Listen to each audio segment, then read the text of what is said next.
Okay, good morning. It's mid-October. It is glorious 64 degrees, finally, and we are going on a little biking adventure. A route that we normally don't take, and there's going to be a sight to see once we get to where we're going, on a trail that we often don't go to. So they're using an interesting way to clear grass over there, and we're going to go check it out. So, bike's all loaded up. Are you ready? Ready. Here we go.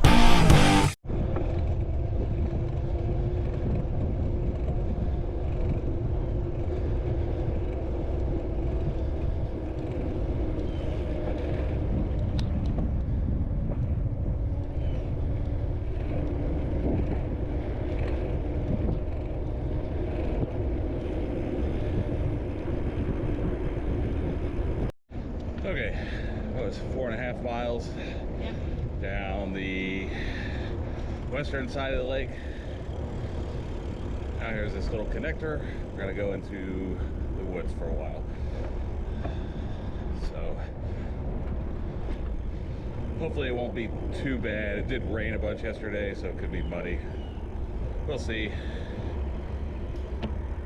Hopefully I don't get hit by a car. Right here.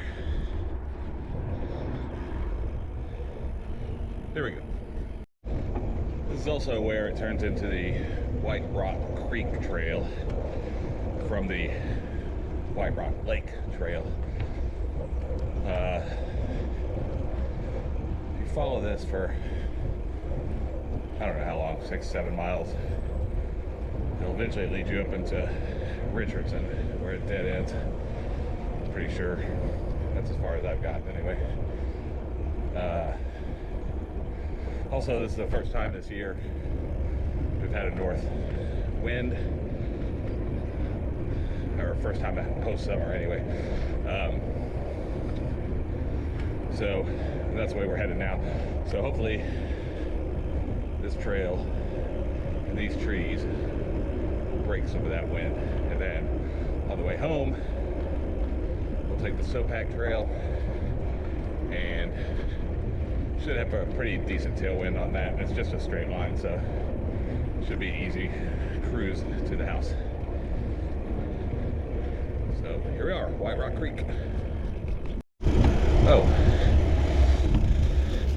here's a felled tree. Whoa. I for sure can't. All right, so that's new. I think I was close, but New feature, or bug, perhaps. Whichever way you look at it. Some of these Lance Armstrong types down here are gonna have a real big surprise when they come up on that. That had to have been from last week, right? Yeah, I wasn't here last week, so. Nature. All right, if you take this way to the right and keep going, in about 10 minutes, you will be miserable because there's a massive hill over there. And that hooks up with Lake Highlands Trail. Not today.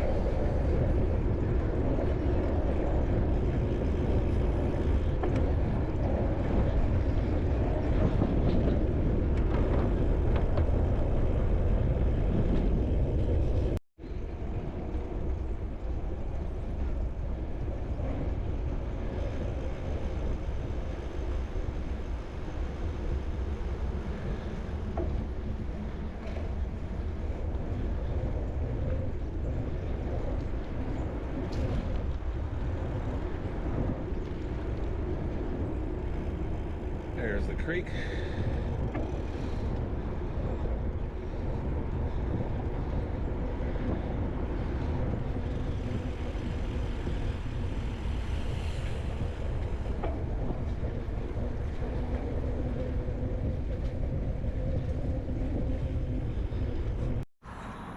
We are there.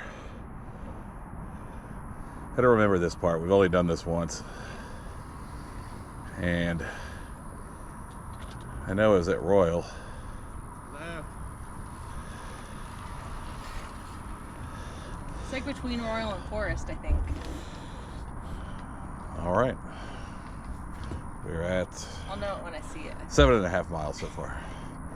Nature Cam, a road runner in Dallas, Texas. Probably want some Pringles. Got some Krispy treats. Okay, that's first. I've never seen one in Dallas. First on this trail for sure. All right, and you split off to the right after you see a road runner. This is the North Haven Trail connection.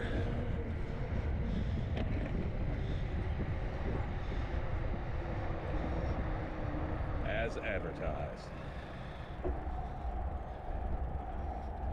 All right, so here's the pedestrian bridge that goes over 75.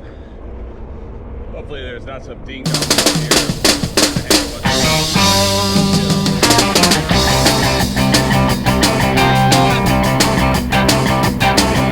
They told you in school about freedom, and when you're trying to be free, they never let you.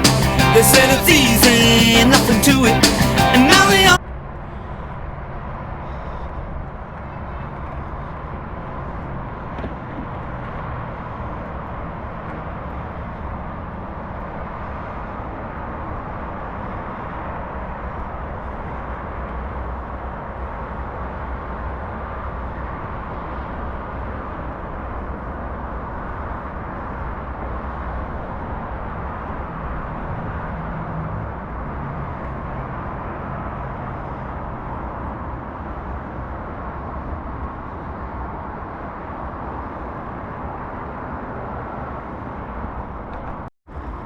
Also, fun fact, right after they opened this up,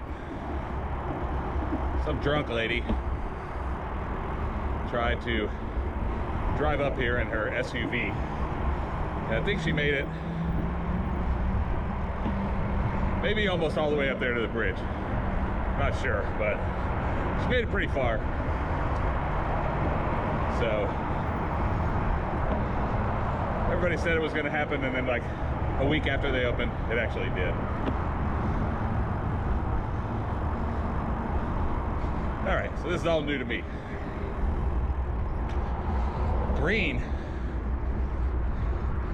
I mean, if we can't have a rainbow crosswalk, sure as hell shouldn't have some sort of bike path celebrating Irish people. Where's Greg Abbott when you need him?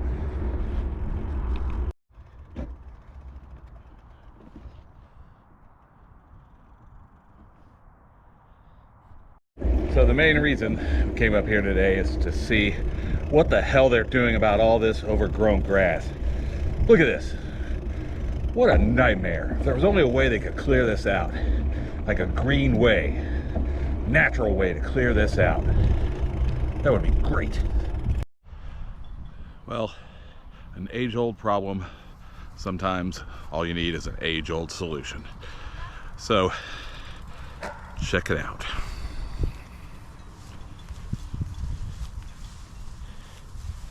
Hey.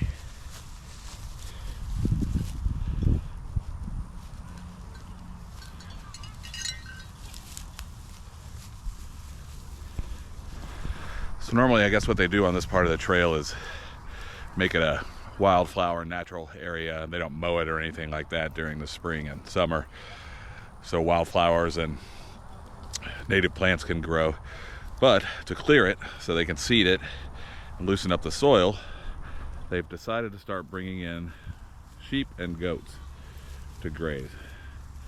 And I believe it said there's 51 acres that they'll eventually need to do this with. So far they're on acre number 6. This just started last week. And so yeah, 400 goats, 30 sheep supposedly. They fence them off here so they don't get loose and run all of it through this neighborhood and on the trail. And let it rip. Pretty effing cool, if you ask me.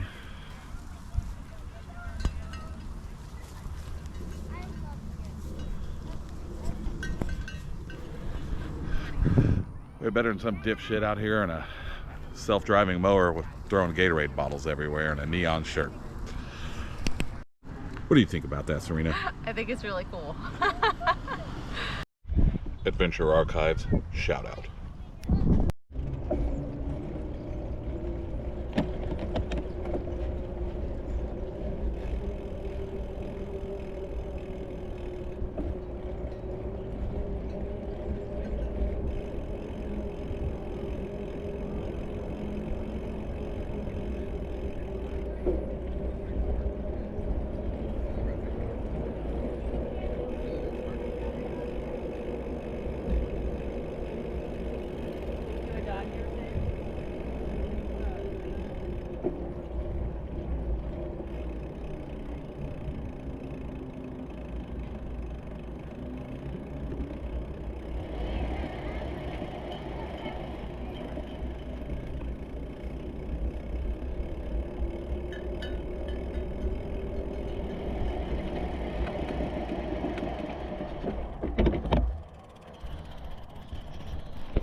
Very, very cool.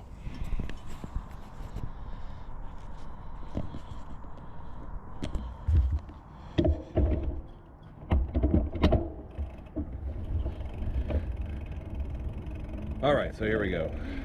Back home. They had about 10 signs there saying that that fence is electric. You had some lady let her stupid dog get too close to it, shocked the dog, scared all the goats and sheep. She's like, oh, that fence is electric. And I'm like, yeah, just like all those signs say. So as usual, people ruin everything. Oh God, disgusting. When will these proud Gaelic people stop ramming their agenda down my throat? These green sidewalks. Ridiculous.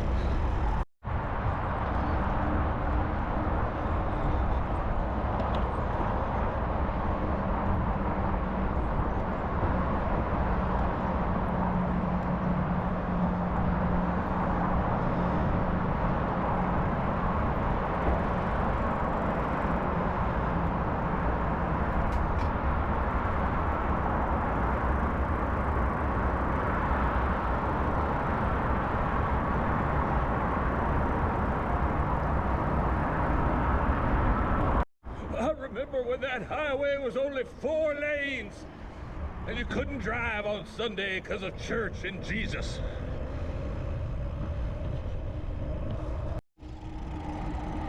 Dart train.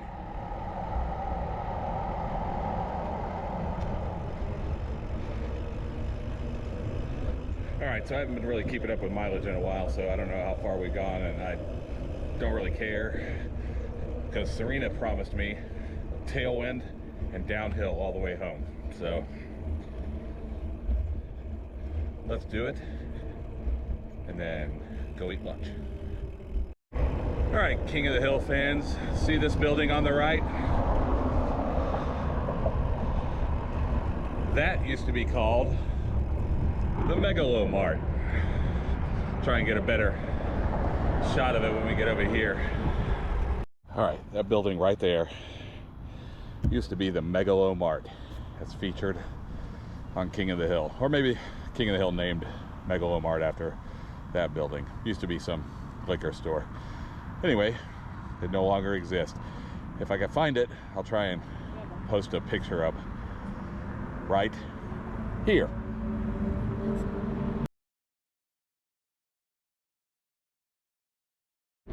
Anyway, so this is the north end of the Sopak Trail, named after the Southern Pacific Railroad that used to run right here. And we're at a little bit after mile 12 right now. I think it'll be a 5-mile straight shot to the house from here. Hopefully with the promised tailwind, or otherwise Serena has to buy lunch. And this is pretty good. It's pretty flat most of the time. There's You don't have to pedal the whole way home. If I don't have to pedal the whole way home, I'll buy lunch. A couple little rolling hills, but other than that, pretty easy. Nice shaded, straight. Very good trail. 5 miles from our house up here and back. So you just want to do a quick 10-minute invigorator, or 10-mile invigorator. That's kind of the way to do it.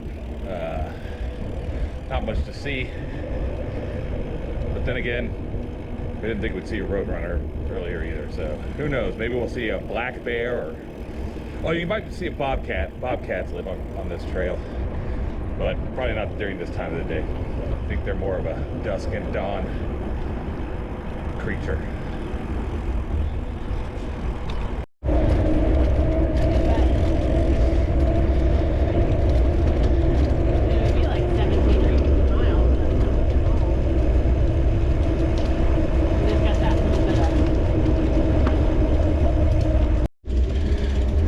Okay, right here is where you ride by a place called Mariano's, and they are famous for fajitas. This section right here makes you want to pull over, throw this bike in the creek, and eat fajitas.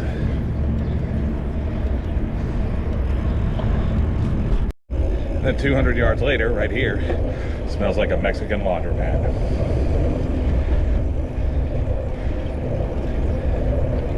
Which is pretty pleasant, if I'm honest. Very clean, very fabuloso. I thought this was our turnoff. False Peak.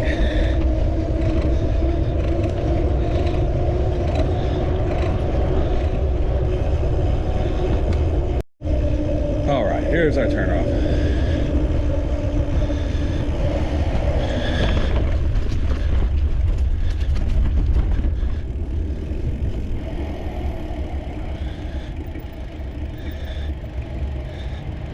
Come on, dude. Fuck's sake.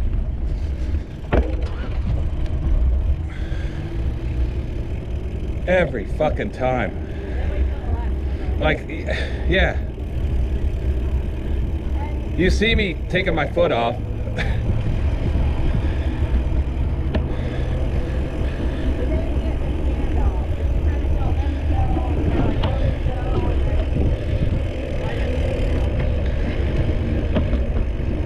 Urban cycling at its best.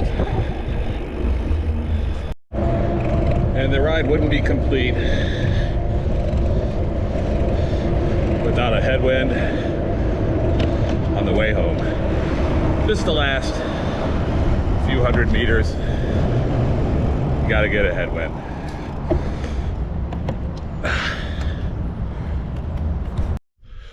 All right, thanks for joining us on that very special ride to see nature's lawnmowers in action.